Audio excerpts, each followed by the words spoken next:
Good morning guys, good morning. So सकाळचे वाजले 3 आणि इकडचे लोक इतकी पंक्च्युअल आहेत ना की आम्ही सांगितलं मला 2 बकेट गरम पाणी पाहिजे. का आम्हाला सकाळच्या काकडा तिला जायचंय. त्याने लिटरली एक्झॅक्ट 3 वाजता 2 बकेट गरम पाणी दिलंय. हॅट्स ऑफ या माणसाला. मी फ्रेश होतो आणि मग पुढचा प्रवासाचं डिलिव्हरिंग करतो. Good morning guys, good morning. So आता वाजलेत 3:30. तुम्ही शॉपिंग असं 3:30 वाजता उठून मी काय करतोय. सो मला काकड आरती अटेंड करायची जसं मी तुम्हाला सांगितलेलं काल. आणि हे ऑर्डर इतकं पंक्च्युअल आहे ना गाईज की मला सकाळी सगळे 2 बकेट गरम पाणी दिलं. ऑल्सो आमच्याकडे फॅसिलिटीज एवढ्या चांगल्या आहेत की त्यांनी एक किटल ठेवली आहे.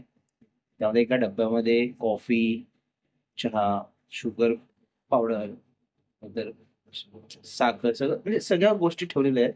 ज्या पावडर्स आहेत ज्याच्यातून तुम्ही स्वतः सेल्फ मेड कॉफी बनवू शकता. आता कॉफी बनवून घेते.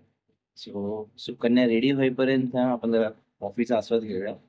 आणि मग early morning I think so पहिल्यांदा कोणतरी गणपतीपुळ्याला काकड आरतीला चाललं असेल असं मला वाटतं. ही आरती हा स्पेशल ब्लॉग, नवीन वर्षाचा ब्लॉग फक्त तुमच्यासाठी. नवीन वर्ष, कॅलेंडर बदलल्याच्या सगळ्यांना शुभेच्छा. आपलं नवीन वर्ष चालू होतं गुढीपाडव्याला. तरीही कॅलेंडर बदलल्यामुळे 2024च्या सर्वांना खूप खूप शुभेच्छा. आणि बाप्पा सर्वांना खूप खूप आशीर्वाद देऊ हीच माझी इच्छा. माझी रूम एक ऑसम आहे. मी खरंच रिकमेंडेशन देईन जे अगोदर सांगितलं. आणि तुम्हाला ते प्रत्येक घरात एक खुर्ची असेल, सगळा पसारा पडला असो. जसं माझ्या घरात नसतो, पण मी जेव्हा ट्रॅव्हलिंगला येतो ना, तर आमच्याकडे पण एक खुर्ची आहे ज्याच्यावर पूर्ण पसारा पडलेला आहे. तुमच्याकडे असं काही असेल ना तर कमेंट सेक्शन मध्ये सांगा की तुमच्या घरात असते की ट्रॅव्हलिंग नव्हे.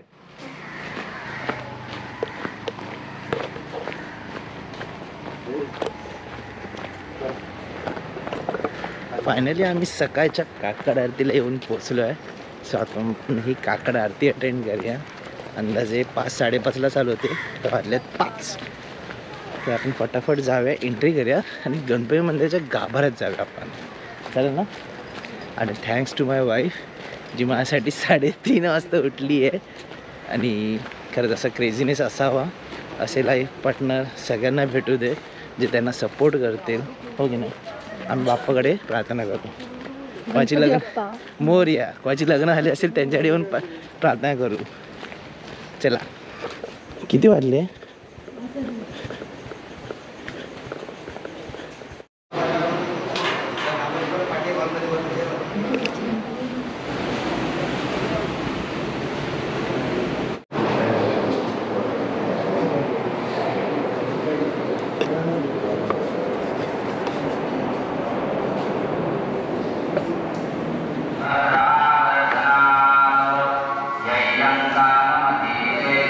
वार्षिक अभिषेकचं आहे जे ते तिकडे आतमध्ये लिहिलं की वर्ष प्रत्येक संकष्टीला.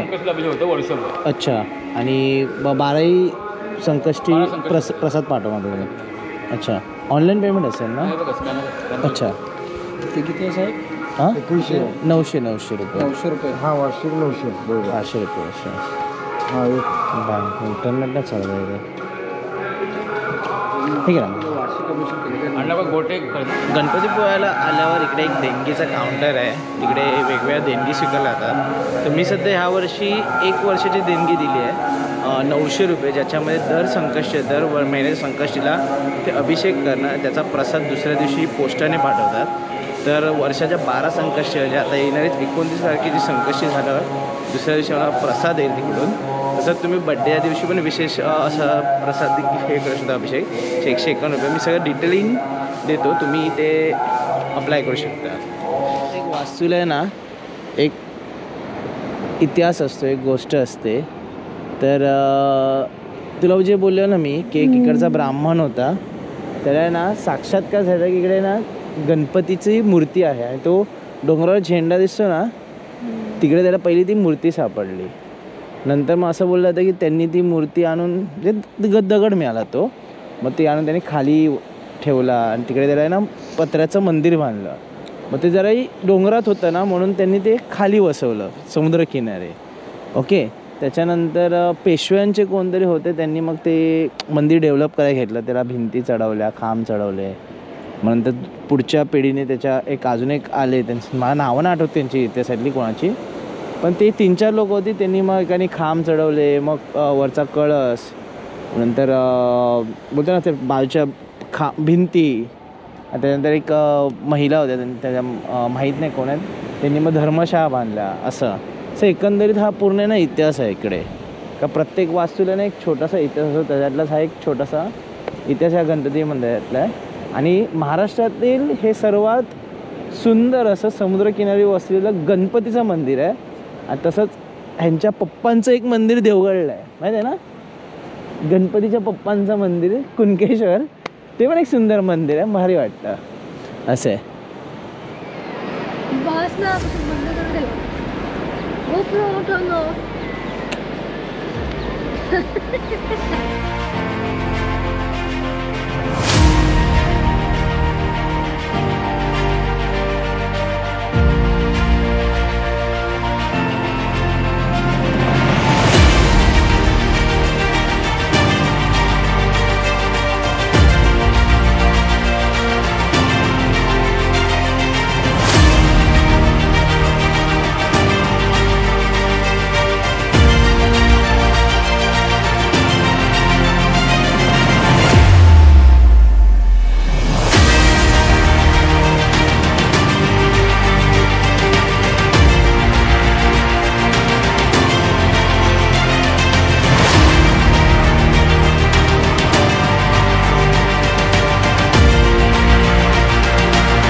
गोप्र पुढे बस, उंट का अरे टाक, पाय टाक.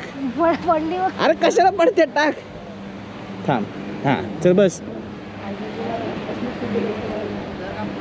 बसलीस? थांब मला बसू दे. बसवत वगैरे भाई बस. थांबा 1 मिनिट थांबा. हा चल बसलो. चल भाई चल, जाऊ दे उंटाला. हाँ आगे आगे सर की ओके. हळू पडलो ना.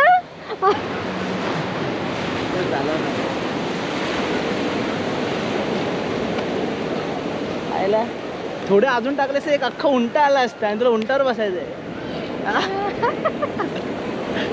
पण जाऊ दे, लाईफ मध्ये फन.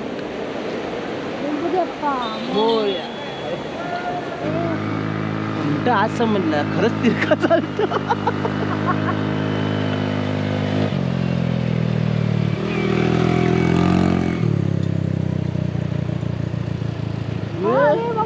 हळू रे, क्रॉस करतो सांगते राव.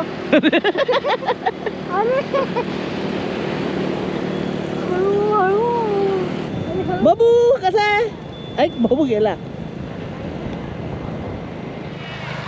चला चला, उंटाची सैर झालेली आहे मित्रा.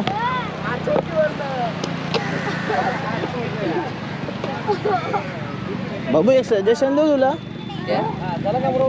सीट जरा व्यवस्थित बनवून बसायला होईल.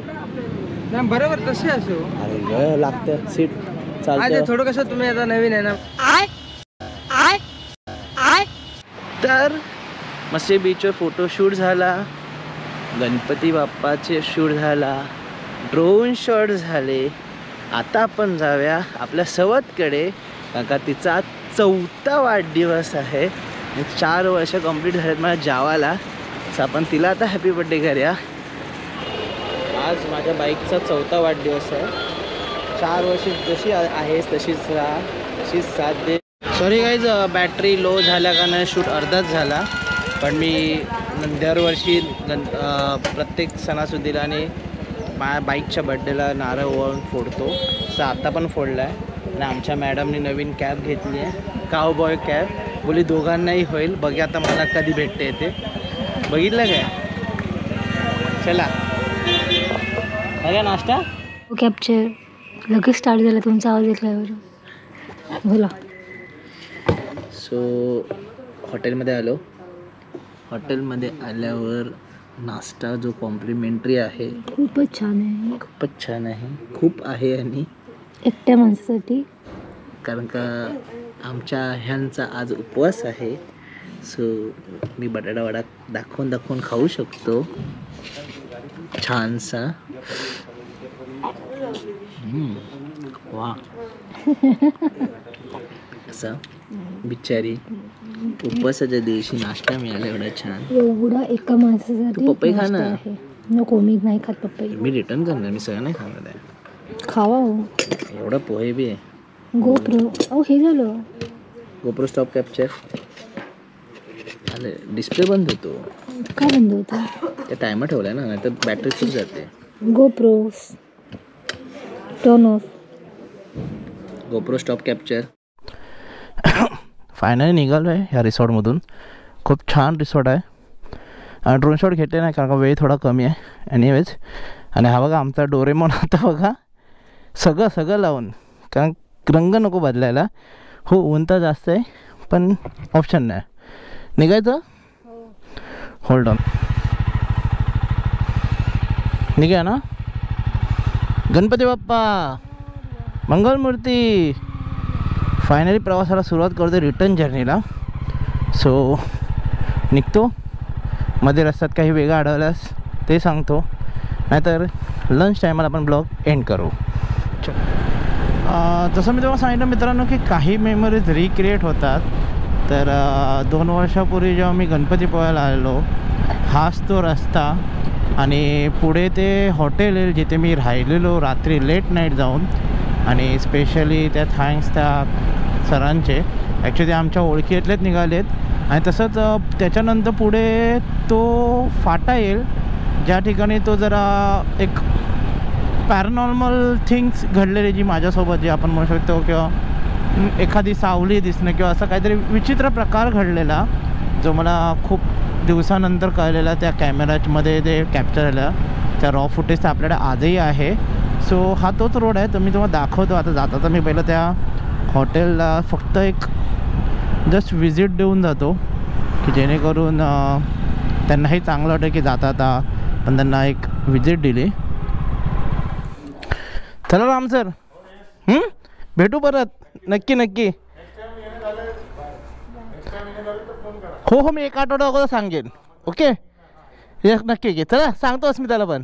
येस इथे थांबलेलो मी या हॉटेलजवळ. का पुढे तो टी जंक्शन आहे आणि इकडे ते मला ते सावली दिसलेली मला कॅमेऱ्यात. आणि भयंकर जे बोलतात ना मेमरी रिक्रिएट होतात ते इथे. आणि इकडे ह्या झाडापाठी इकडे काहीतरी हलताना दिसत होतं मला. म्हणजे खूप स्ट्रॉंगेस्ट मेमरी आहेत त्या माझ्या.